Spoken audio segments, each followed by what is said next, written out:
안녕하세요. 드디어 Teaching, Listening, Speaking, Pronunciation 이라고 하는 주요 파트로 넘어가게 되었습니다. 같이 한번 영어 교육론 키워드 같이 한번 보도록 하겠습니다. 리스닝부터 보면요. 타입을 나누는 방식이 또 여러 가지가 있을 수 있겠지만 그 중에서 제가 참고했던 기본서에 나와 있는 분류를 가져온 겁니다. Reactive, Intensive, Responsive, Selective, Extensive, Interactive 이렇게 나눌 수 있겠는데 사실 분류들을 보면 어느 영역에서는 스피킹의 분류랑 조금 오버랩되는 부분도 있고요. 이게 그러면 명확하게 구분이 되는 건가 싶은 영역도 있습니다. 그래서 얘 자체를 키워드로 시험에 나올 가능성이 높다고 생각하지는 않고요. 다만 보통 이런 식으로 나오겠죠. A 텍스트가 있고 B 텍스트가 있으면 여기에 태스크들이 종류가 나와 있을 거고요. 이 앞에 뭐 리액티브의 특징은 어떻다, 인텐시브의 특징은 어떻다라고 나와 있으면 매칭 문제로 출제가 될 가능성은 있어 보입니다. 그래서 대충 이런 건가 보다 정도만 보고 지나가시면 되겠고요. 아무리 A 텍스트에서 다양한 종류의 글이 나온다고 하더라도 여기에 나와 있는 내용을 아예 거스르는 내용이 나오진 않기 때문에 적당히 읽어만 보시고 지나가시면 되겠습니다. 자, procedure이라고 되어 있는데 사실 전부 다 티칭 파트에서는 프로시저를 다 집어넣긴 했어요. 근데 pre, while, post 단계로 나간다는 건 모두가 알고 있으실 거고 대충만 보면요. pre 단계에서는 보통 탑다운 활동 위주로 들어가게 되죠. 스키마 액티베이션. 그 사람의 가지고 있는 배경 지식 같은 거를 활성화시킨다거나 아니면 추론을 시킨다거나 제목을 보고 내용을 추론해 보세요. 그림을 보고 내용을 추론해 보세요. 이런 것들을 시킨다거나 혹은 pre-teaching vocabulary 단어를 미리 좀 알려준다거나 혹은 꼭 알아야 되는 문법 구조를 먼저 한번 다뤄준다거나 이런 게 전부 다 pre-listening 단계에서 이루어지는 거라고 보면 되겠고요. while listening 단계에서는 실제로 과업을 수행을 하게 되겠죠. 여기에선 보통 strategies를 위주로 과업이 수행되게 될 겁니다. 그래서 그 과업의 종류가 무엇이냐, 전략의 종류가 무엇이냐. 첫 번째로는 listening for global understanding, 전반적인 이해를 위한 듣기죠. 뭐 주제를 듣는다거나 전체적인 내용의 뭔지를 듣는다거나 listening for specific information 혹은 listening for detail 이렇게 되어 있는데요. 스캐닝이란 말은 쓰기도 하고 안 쓰기도 하는 것 같은데 쓴다고 말하는 강사님들도 있기 때문에 같이 넣어 놓은 겁니다. 이 두 개가 사실 비슷한 내용처럼 보여요. 특정 정보를 찾는 거, 디테일한 정보를 찾는 거. 그런데 어떤 차이가 있는 거냐면 specific information은 진짜 그 자체로 언급된 정보를 찾는 겁니다. 예를 들어서 뭐 I like 핫도그라고 하면은 핫도그란 단어가 언급이 됐는지 안 됐는지 이런 정보를 찾는 게 specific information이라고 보면 되겠고요. Listening for detail은 예를 들어서 이 대화가 이루어지고 있는 장소가 어디입니까와 같은 토익에서 자주 물어보는 그런 문제라고 생각하시면 되겠습니다. 그 다음 making inference 같은 경우에는 이름만 봐도 알 수 있으니까 넘어가고요. 포스트 리스닝 단계에서는 이해를 점검하고 혹은 특정 언어 형식이나 특정 표현 같은 걸 연습하고 혹은 다른 스킬, 라이팅이라던가 리딩이라던가 이런 것들과 통합을 한다던가 이런 것들을 하는 게 포스트 단계라고 보시면 되겠습니다. 그 다음 techniques and activities라고 되어 있는데 그냥 테크닉, 액티비티, 뭐 strategy 이런 것들을 구분하지 않고 다 넣어놓은 거라고 보시면 되겠습니다. 첫 번째 딕테이션이죠. 받아쓰기입니다. 뭐 딱히 볼 거 없고요. information transfer 자체가 전이시키는 거잖아요. A라는 거를 또 다른 형태로 바꾸는 거 이게 information transfer가 되겠습니다. 그래서 listen and draw 내가 들은 거는 listening script 대화문인데 내가 이걸 뭘로 변환시키고 있어요? 그림으로 변환시키고 있죠. filling in the table 내가 본 건 글인데 내가 들은 건 글로 된 것에 대한 녹음본일 뿐인데 이걸 뭘로 바꿔요? 테이블 형태로 바꾸고 있죠. 이것들이 전부 다 information transfer라고 보면 되겠습니다. 그 다음 오디오 모터 유닛은 다 알고 있을 거고요. 직소 리스닝도 직소니까 알고 계실 거고 딕톡 글러스 같은 경우에는 항상 딕톡 컴프랑 헷갈리잖아요. 뒷부분에 이것들에 대한 구분을 넣어놨으니까 이따 다시 한번 보는 걸로 하겠습니다. 그 다음 파닉스 어프로치인데요. 파닉스 자체는 제가 여기 파란색으로도 표시는 해놨지만 기본적으로 듣기예요, 읽기예요? 읽기입니다. 한국에서는 파닉스를 어떤 식으로 접근을 하냐면 뭐 이렇게 되어 있고 P 발음이 뭐 이렇게 나니까 P 발음의 그림 이렇게 나와 있고 그래가지고 단어를 보면서 뭐 스펠링을 보면은 발음을 어떻게 한다부터 해가지고 각각의 발음을 연습하는 수단으로 많이 사용이 되거든요. 근데 실제적으로 파닉스라고 하는 건 글과 소리의 관계를 파악하도록 도와주는 거죠. 그럼으로써 결국 뭘 하도록 하는 거예요? 읽을 수 있게 하는 겁니다. 리스닝 자체는 아니에요. 그런데 보통 리스닝 활동을 할 때 파닉스도 같이 접목을 하는 편이기 때문에 제가 파닉스를 여기에다도 넣어 놓은 것 뿐인 겁니다. 아시겠죠? 넘어가고요. 자, 프로세싱입니다. 프로세싱 자체는 리스닝에만 국한된 건 아닌데 여기서만 다루고 지나갈 거예요. 바텀업, 탑다운, 인터랙티브 이렇게 나눌 수 있는데 혹시 대학교에서 한국어 교재로 수업을 하신다면 바텀업은 상향식이라고 번역을 하고요.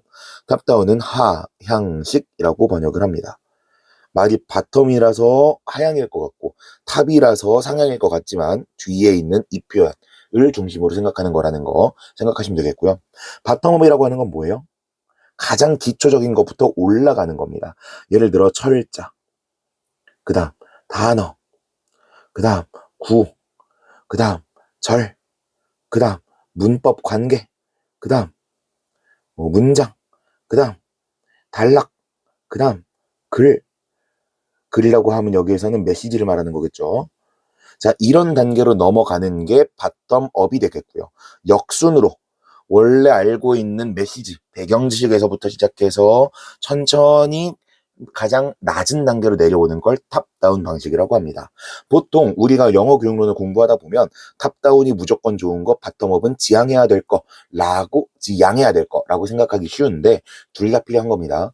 교수 목적에 따라서 바텀업이 필요할 수도 있고 탑다운이 필요할 수도 있는 거예요. 다만 의사소통 관점에서는 탑다운이 조금 더 유리한 측면이 있다는 것뿐인 겁니다. 아시겠죠? 그 다음 스피킹 관련해서 다시 한번 정리를 해보면요. 첫 번째 이슈입니다. fluency, accuracy, complexity 이렇게 세 가지로 나눌 수가 있겠고요. 보통은 이렇게 두 단계를 나누는데 애플북에서 complexity를 조금 강조하는 편입니다. fluency는요. 내용 자체에 집중해서 말하는 거예요. fluency만 강조하게 되면 어떤 식으로 말하게 되느냐? 상대방이 알아듣든지 못 알아듣든지 나는 뭐 내가 이런 말 하려고 하는 거였어 라고 하면서 I, good, hospital, good, enjoy 뭐 이런 식으로 이상한 말을 하는 거예요. 이게 fluency를 높이는 건데 accuracy를 무시했을 때 일어나는 현상이라고 볼 수가 있겠고요.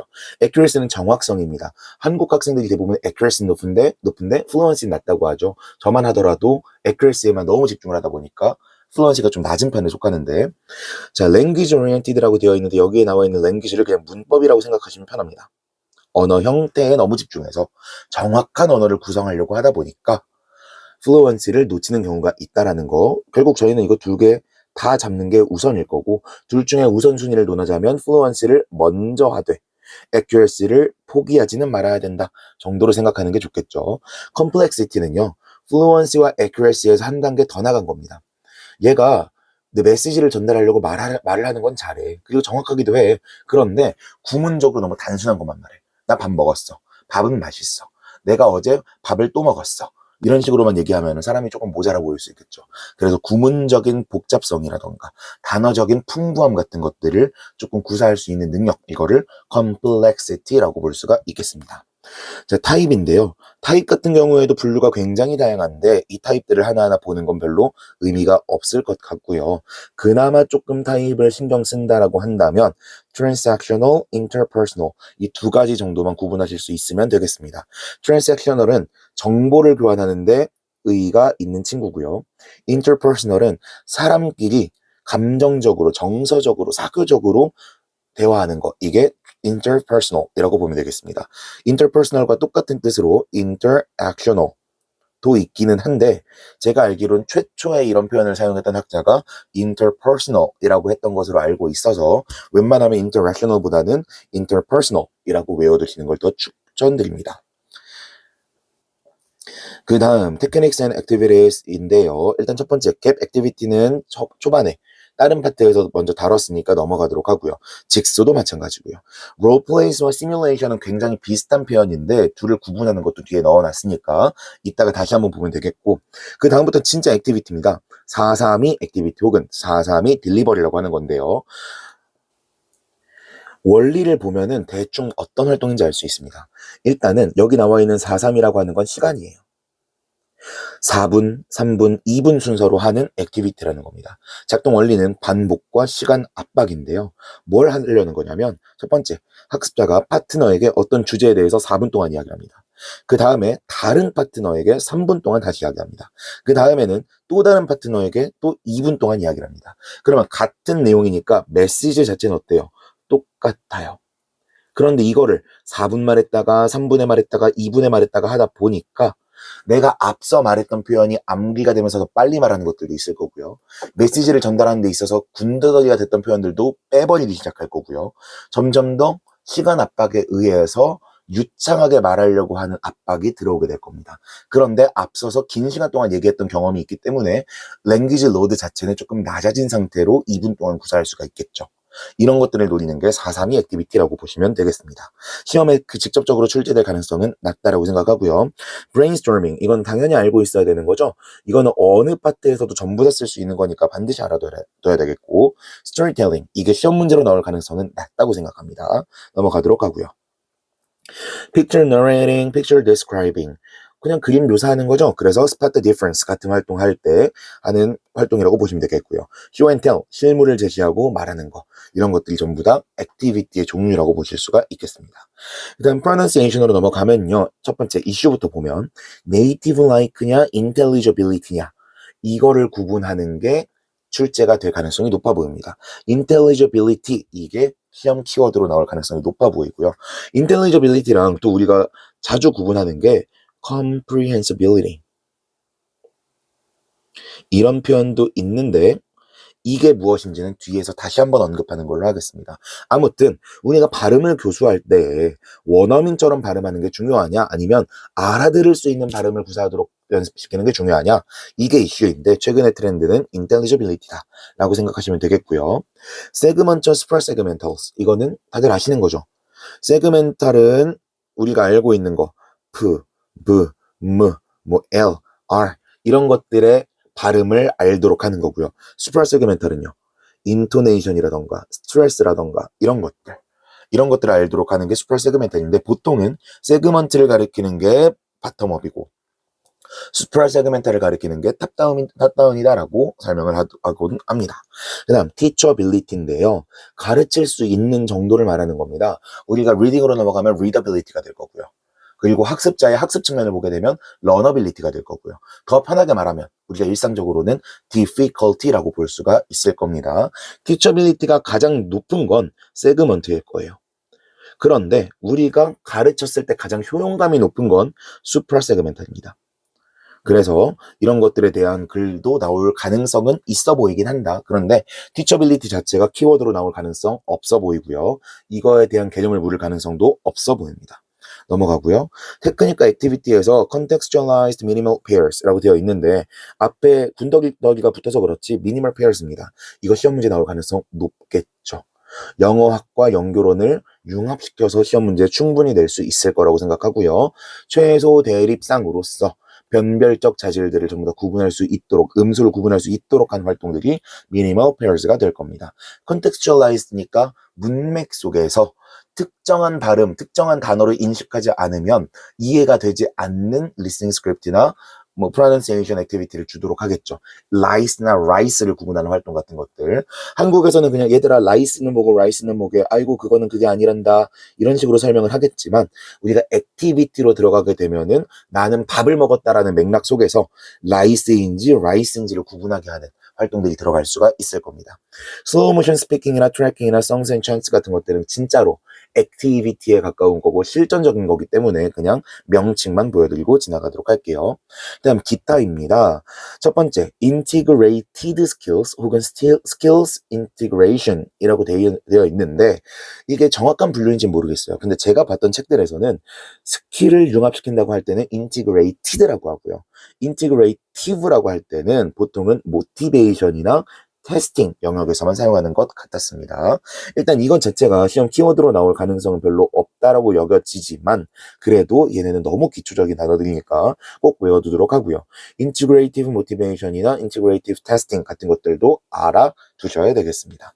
클래스룸 오르가나이제이션은 원래 클래스룸이니까 이렇게 나눠야 됩니다. 홀 클래스냐, 그룹 워크냐, 페어 워크냐 까지가 맞을 텐데 individual work도 비슷한 개념이니까 그냥 같이 넣어놓은 거고요. Types of spoken language, 구어적인 언어의 유형인데요. 아까 말씀드렸던 transactional과 interpersonal, 이 두 가지만 구분하시면 되겠습니다. 그 다음 material use인데 reading에서도 그렇고 listening에서도 그렇고 계속해서 authentic한 거냐 scripted 된 거냐 페다거지컬하게 만들어진 걸 사용할 거냐 아니면 authentic하게 실제적인 자료를 사용할 거냐에 대한 이슈가 계속해서 발생할 겁니다. 물론 지향해야 될 건 뭐예요?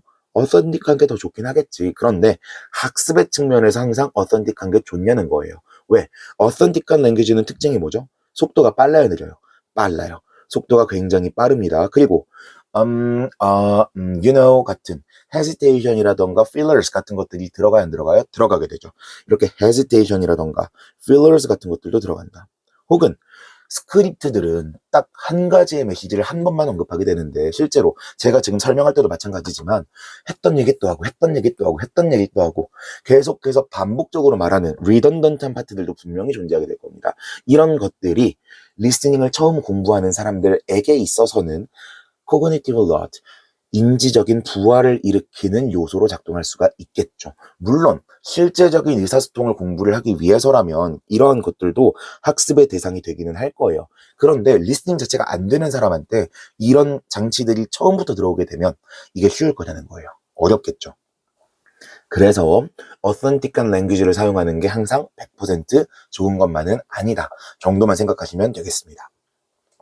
그 다음, according to the number of interlocutors. interlocutor라는 표현을 영어 교육로에서 특히 자주 보게 되는데 참여 화자라고 생각하시면 되겠습니다. 화자의 수에 따라서는 모놀로그, 다이얼로그까지는 잘 알고 있을 텐데 스펠링 참고하시고요. 혹시나 이런 거 시험에 나왔는데 틀리면 너무 억울하니까 이 정도는 꼭 외워두시고 그 다음 건 나올 가능성은 없어 보입니다. 트라이얼로그, 폴리로그, 쿼실로그 이렇게 되어 있는데 쿼실로그 같은 경우에는 얘 자체가 중요하다기보다는 우리가 리스닝 자체에 집중을 하면 자꾸 알아들을 수 있는지 없는지 같은 것만 물어보게 되는데 최근에 영어학에서 자주 나오는 파트가 뭐예요? 의미론과 활용론이죠. 그런데 제가 그래도 현직에 들어오고 나서부터는 책들을 좀 보면서 활용론이라던가 이런 것들을 어떻게 교수할 수 있는지 책들을 좀 봤었는데 거기에 보면은 활용론 교수에 있어서 우리가 잘 생각하지 못하는 비언어적인 메시지 전달이라던가 아니면 우리가 뭐 와우, 어허 같이 백채널링을 던지는 것들 이런 거를 연습하기 위한 리스닝 앤 스피킹 액티비티도 있거든요. 그럴 때 사용하는 게 유사 대화입니다. 유사 대화라는 건 뭐냐? 예를 들어서 A랑 B와의 대화라고 하면은 일반적인 다이얼로그는 어때요? 얘가 말하고 얘가 말하고 얘가 말하고 얘가 말하고 순서가 번갈아 가면서 가죠. 그런데 쿼실러그 같은 경우에는 얘만 조금 더 많이 말하는 거예요. 더 많이 말하는데 말할 때마다 이 B는 뭘 연습하느냐? 적절한 반응 같은 거. 어떻게 리액션을 해야 될지 이런 것들을 연습할 수 있는 겁니다. 이런 액티비티에서 활용될 수 있는 대화가 뭐다? 쿼실러그다라고 보시면 되겠고요. 폴리러그는 제가 대충 하고 넘어갔는데 화자가 말 그대로 여러 명인 겁니다. 근데 스크립트가 이미 제시가 되어 있을 수도 있겠지만 안 되어 있을 수도 있을 거고요. 아무튼 여기에서 조금 더 집중해서 공부할 수 있는 건 뭐예요? 턴 테이킹이겠죠. 다이얼로그는 두 명이니까 왔다리 갔다리 왔다리 갔다리일 텐데 폴리러그 같은 경우에는 이렇게 갔다가 이렇게 갔다가 이렇게도 왔다가 이렇게도 왔다가 이렇게 갔다가 계속 턴 테이킹을 할 거고요. 턴 테이킹마다 토픽 너미네이션을 할 건지 토픽 터미네이션을 할 건지 토픽 쉬프트를 할 건지 이런 것들이 계속해서 의도가 바뀌게 될 겁니다. 이런 것들을 연습할 수 있는 게 폴리러그다라고 보시면 되겠어요. 얘네 자체가 시험에 나올 가능성은 없을 겁니다. 그런데 제시문에서 좀 새로운 관점이 나왔을 때 우리가 너무 이해하지 못할까봐 집어넣은 것이다라고 보시면 되겠습니다. 넘어가고요. 퀘스천 타입인데 디스플레이 퀘스천과 레퍼런셜 퀘스천으로 나누게 되죠. 디스플레이는 내가 알고 있는 걸 전시, 과시하는 겁니다. 그래서 어떤 걸 학습했는지 얘가 알고 있는 거 조금 더 편하게 말할게요. 선생님이 이미 답을 알고 있는데 물어보는 게 디스플레이 퀘스천이라고 보시면 되겠어요. referential question 같은 경우에는 진짜 질문입니다. 그래서 선생님이 답을 모르는 거. 너 여기 가봤어? 거기서 뭐 했어? 이런 질문들이 전부 다 referential question이 될 거예요. 그러면 꼭 영어 교육론을 공부하다 보면은 또 부작용이 무엇이냐? referential question이 display question보다 항상 좋은 거다라고 착각을 하게 되는데 이것도 교수 목적에 따라 다른 거겠죠. 내가 특정 표현을 가르쳤어. 근데 이 특정 표현을 제대로 internalize 하고 있는지를 테스트하고 싶어. 그럼 display question을 쓰는 게 나아요? referential question을 쓰는 게 나아요? display question을 쓰는 게 낫겠죠. 그런데 내가 이런 확인들을 자연스러운 의사소통 환경에서 물어보고 싶고 얘가 특정한 폼을 사용해서 대답할 수 없게끔 강요만 하고 싶어. 그러면 디스플레이 퀘스천이 나요? 레퍼런셜 퀘스천이 나요? 레퍼런셜 퀘스천이 낫겠죠. 교수 목적에 따라서, 교수 상황에 따라서 계속 달라질 수 있다라는 거 계속해서 명심하시면 좋겠고요. 그 다음, Classroom Discourse라고 되어 있는데 이것도 앞선 파트에서 다룬 적 있는 겁니다. IRE, IRF인데요. Evaluate냐 feedback이냐의 차이였고요. Evaluate는 얘가 제대로 내재화를 했는지 안 했는지를 보겠다. feedback은 아하 그렇구나. 난 이렇게 생각했는데 너 이렇게 했었구나. 이런 식으로 얘한테 그냥 대답을 해주는 거라고 생각하시면 편하겠습니다. 그래서 담화의 확장을 목표로 하는 게 IRF다라고 보시면 되겠고요. 전통적인 교실 환경일수록 IRE를, 현대적인 교수 환경일수록 IRF를 조금 더 선호하게 될 것인데 둘 중에 뭐 하나가 맞다라고 말할 수는 없겠고요. 그리고 IRE와 IRF를 엄격하게 구분하지 않고 퉁쳐서 IRF 따위로 부를 수도 있다는 거 참고하시면 되겠습니다. 자, 그 다음 딕토글로스와 딕토컴프인데요. 얘네를 구분하는 게 사실 의미가 없습니다. 우리가 자주 보는 뭐 PLLT, DBP, 애플work, HLL, 뭐 TBLT 보시다 보면요. 얘네를 구분해서 쓰기도 하고요. 구분을 안 해서 쓰기도 해요. 그리고 학자마다 모델을 다양하게 제시하고 있기 때문에 이거 자체를 구분하는 게 그렇게 큰 의미가 있다고 보기는 어렵습니다. 그렇지만 굳이 구분을 하자면 어떤 식으로 구분을 할 수 있겠느냐. 자, 일단 딕토글로스는요. 문법 학습이라고 생각하시면 좋고요. 딕토컴프는요. 여기 컴프 나와 있고 딕토 나와 있죠. 딕토는 딕테이션을 의미하고 컴프는 컴포지션을 의미합니다. 그래서 딕테이션을 하긴 하되 작문을 하는 활동이다라고 생각하시면 되겠어요. 자, 이렇게 기억하면 좋은 게 무엇이냐? 딕토글로스는 문법을 공부하는 거잖아요. 특정 언어 형태가 사용만 되어 있으면 원문과 똑같을 필요가 있다 없다? 없다. 원문과 완전히 똑같을 필요는 없다라는 게 포인트입니다. 재구성을 하는 게 목표예요. 딕토컴프는요, 작문을 하는 건데 딕테이션과 결합된 거예요. 그러면 들은 대로 최대한 쓰는 겁니다. 원문과 최대한 똑같이 쓰게 되는 게 딕토컴프가 될 거예요. 자, 그러면 원문과 똑같이 쓰는 게 목적이래. 그럼 들으면서 애들한테 받아 적게 하면 의미가 있어요, 없어요? 없죠. 그건 그냥 딕테이션이잖아요. 그래서 딕토컴프는 노트 테이킹을 못하게 하거나 키워드 정도만 적도록 하는데 딕토글로스는 어때요? 얘가 어차피 리컨스트럭션을 할 거야. 그러면 조금 적어도 상관이 없는 거죠. 오케이?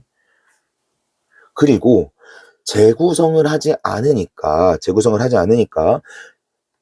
다시 죄송합니다. 재구성을 하니까 딕토글로스는 그룹 워크를 통해서 서로 이런 내용 있지 않았어? 이런 내용 있지 않았어? 이런 언어 형태를 사용하는 게 맞지 않을까? 이게 타겟이잖아. 이런 식으로 공부하는 게 더 유리하겠죠? 그래서 그룹 워크를 주로 사용하게 되고요. 딕토컴프는요. 인디비주얼로 혼자 외웠던 걸 회상하는 거니까 인디비주얼로 하는 경우가 더 많다라고 보시면 되겠습니다. 아래 나와 있는 순서 같은 경우에는 한 가지 모델을 제시하는 거니까 너무 이거 맹신하지 마시되 한번 쭉 읽어보시면 되겠고요. 그 다음 롤플레이와 시뮬레이션인데요. 시험 정답으로는 둘 중에 롤플레이가 나올 가능성이 좀 더 높다고 생각합니다. 근데 롤플레이 시험 문제 내긴 좀 짜치잖아요, 솔직하게. 그래서 나올 가능성 자체는 좀 낮다라고 생각하는데, 자, 둘의 목적이 다르다고 생각하시면 이해가 좀 더 쉽습니다. 롤플레이는 보통 언제 해요? 우리가 다이얼로그 가지고 A라는 애와 B라는 애가 대화하는 걸 연습시키는 거잖아요. 근데 연습시킬 때 보통 왜 하는 거예요? 특정한 익스프레션을 가르치려고 한다거나 특정한 표현이 어떤 펑션을 가지고 있는지를 연습시키려고 할 때 롤플레이를 하는 거잖아요. 시뮬레이션은요. 조금 더 상황을 구체적으로 제시하는 겁니다. 진짜 뭐의 연습하는 거예요. 이런 식으로 생각하시면 되겠습니다. 여러분들이 대학교에 가거나 임용 면접을 준비할 때 시뮬레이션을 돌려볼 겁니다. 뭐 직접 교실에 들어가가지고 인사부터 하고 들어가서 앉고 어떤 식으로 대답을 해야 되고 자세는 어떻게 취해야 되고 이런 종합적인 것들을 다 연습하게 되잖아요. 앞에 사람 한 명 앉혀놓고 나서. 이거는 여러분들이 특정한 표현을 반복 연습하려고 하는 거예요? 아니면 특정한 과업, 특정한 기능을 수행하려고 하는 거예요? 특정한 과업을 달성하려고 하는 거죠. 기능을 수행하려고 하는 거잖아요. 면접을 승리하겠다라고 하는 목표를 가지고 그걸 연습하는 거잖아요. 이럴 때 하는 게 시뮬레이션이라고 보시면 되겠습니다.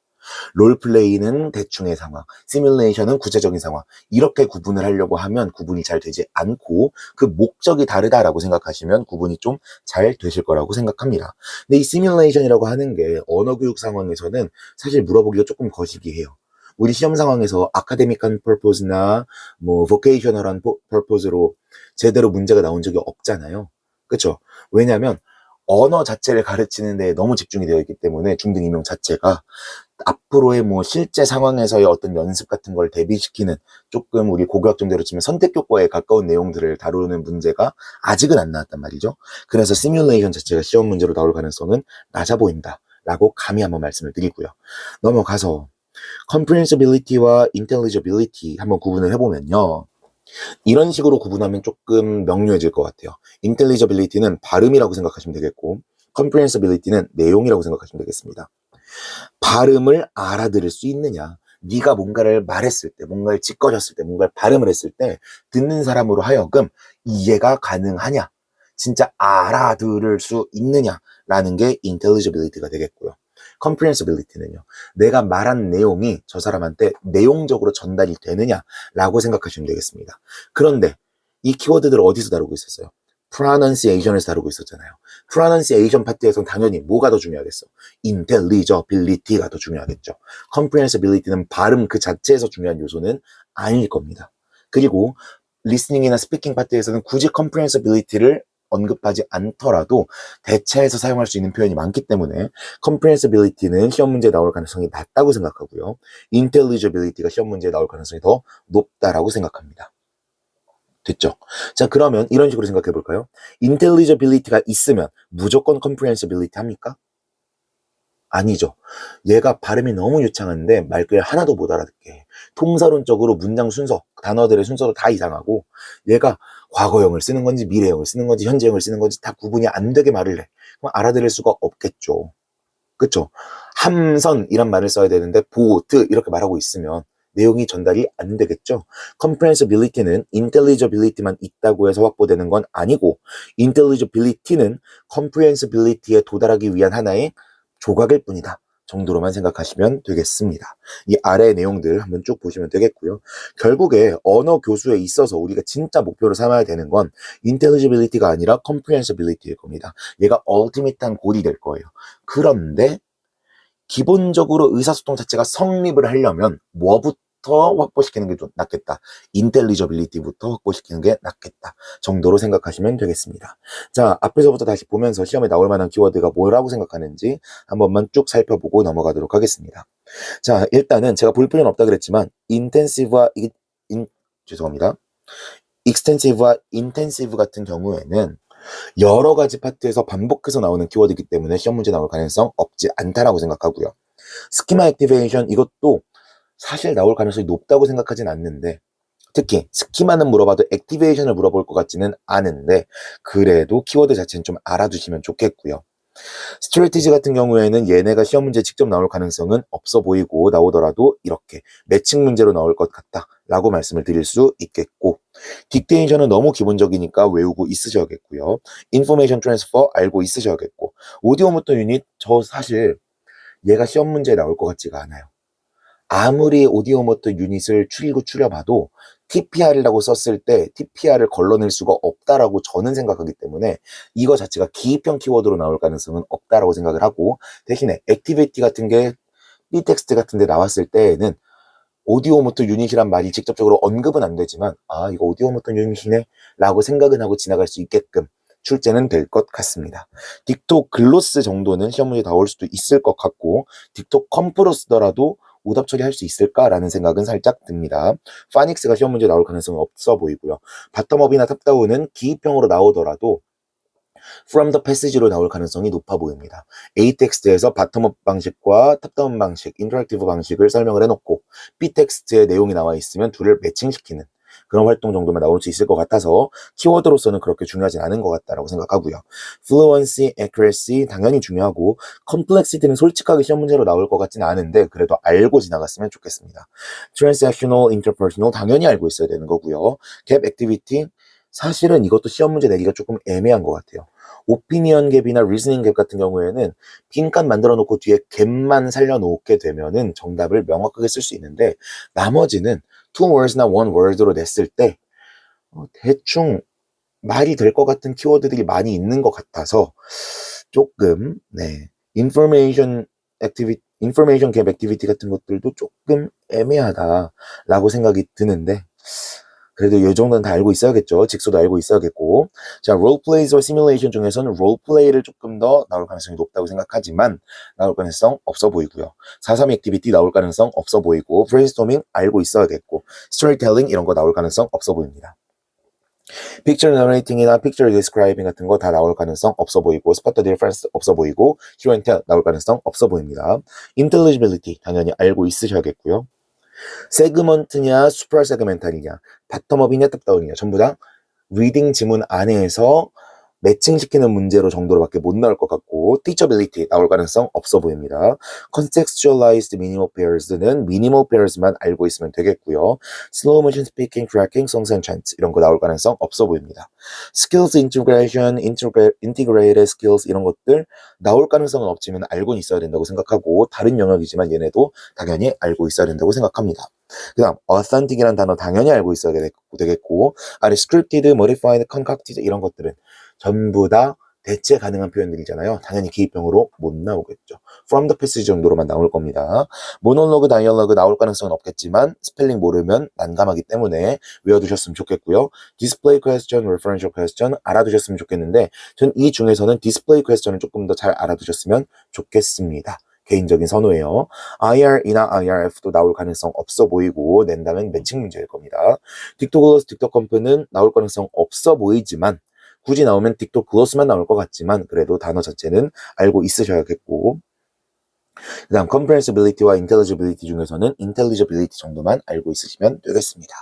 자, 이렇게 해서 챕터 6 Teaching, Listening, Speaking, Pronunciation 마치도록 하겠습니다. 수고하셨습니다.